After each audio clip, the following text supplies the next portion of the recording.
एक बार की बात है, गौतम बुद्ध अपने शिष्यों को जिंदगी से जुड़ी कुछ अच्छी बुरी बातों का ज्ञान दे रहे थे। सभी शिष्य उनकी बातों को बहुत ध्यान से सुन रहे थे। उनमें से एक शिष्य ऐसा था जिसे प्रश्न पूछने की बहुत आदत थी। वो उठकर गौतम बुद्ध के पास गया और उनसे बोला, आप हमें जिंदगी के बारे में जो कुछ भी सिखा रहे हैं उन सब का क्या फायदा, क्योंकि हम में से बहुत से बच्चों को तो ये तक नहीं पता कि हमारे जीवन का मूल्य क्या है और ये जीवन हमारे लिए कितना कीमती है। पहले आप हमें ये बताइए कि इस जीवन का क्या मूल्य है। अपने शिष्य की बात सुनकर गौतम बुद्ध अपने कक्ष में गए और एक चमकता हुआ पत्थर का टुकड़ा लेकर आए। वो टुकड़ा उन्होंने अपने शिष्य को दिया और बोले, मैं तुम्हें इस जीवन का मूल्य तब बताऊंगा जब तुम इस पत्थर का सही मूल्य पता लगाकर आओगे। साथ ही ये ध्यान रखना कि तुम्हें ये पत्थर का टुकड़ा किसी को बेचना नहीं है। गौतम बुद्ध की बात सुनकर वो शिष्य बाजार की तरफ चला गया। बाजार में सबसे पहले उसकी नजर एक फल बेचने वाले पर पड़ी और उसने वो पत्थर उस फल वाले को दिखाया और बोला, इस पत्थर के बदले में आप मुझे कितने फल दे सकते हैं। फल वाला बोला, ये पत्थर कुछ खास तो नहीं, लेकिन फिर भी इसके बदले में मैं तुम्हें 10 केले दे सकता हूँ। वो शिष्य उस पत्थर को लेकर आगे चले गया। फिर उसे एक सब्जी वाला मिला।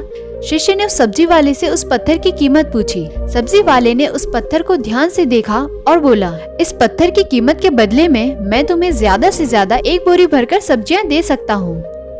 इसके बाद वो शिष्य उस पत्थर को लेकर एक सोने के व्यापारी के पास गया। उस पत्थर के टुकड़े की कीमत देखकर उस सुनार ने उसकी कीमत 100 सोने के सिक्के की लगाई। शिष्य ने वो टुकड़ा बेचने से मना किया तो सुनार 200 सोने के सिक्के देने को भी राजी हो गया, लेकिन शिष्य ने वो पत्थर नहीं बेचा। इसके बाद वो शिष्य एक हीरे के व्यापारी के पास गया और उसके सामने वो पत्थर का टुकड़ा रख दिया।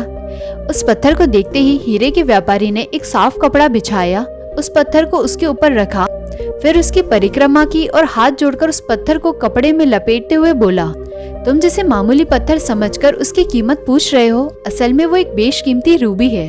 ऐसी रूबी हर किसी को नहीं मिलती।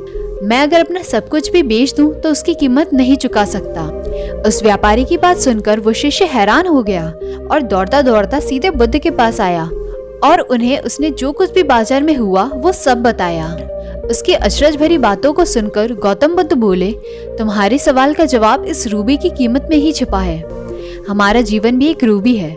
रूबी की तरह ये बेशकीमती है, लेकिन हम इस बात को हमेशा नजरअंदाज करते हैं और अपने जीवन का मूल्य नहीं समझते। हम दूसरों को देखकर और उनके जैसा बनने की कोशिश करते हैं और दूसरों को देखकर अपने जीवन की कीमत को कम कर देते हैं। हम ये सोचते हैं कि हमारी जिंदगी की कीमत वो है जो दूसरे हमें बताते हैं, लेकिन ये बात हमेशा ध्यान रखना कि सामने वाला आपकी हैसियत, बुद्धि और अपनी समझ के हिसाब से तुम्हारी कीमत लगाता है। जिंदगी सिर्फ एक बार मिलती है, इसलिए इसे बर्बाद ना करें। अपनी जिंदगी को उतना ही कीमती समझे जितना कीमती आप अपने बैंक में रखे रुपए को समझते हैं। आज के समय में लोग अपनी जिंदगी से ज्यादा कीमती प्यार, पैसा और दिखावे से भरी चीजों को समझते हैं। पैसे के चक्कर में ऐसा काम करने लग जाते हैं जिससे उसकी जिंदगी बर्बाद हो जाती है। नाम कमाने के चक्कर में उल्टे सीधे काम करने लगते हैं। हमेशा याद रखें कि दिखावा करना जरूरी नहीं है। प्यार दोबारा मिल सकता है, पैसा फिर कमाया जा सकता है, लेकिन जिंदगी को फिर से पाया नहीं जा सकता।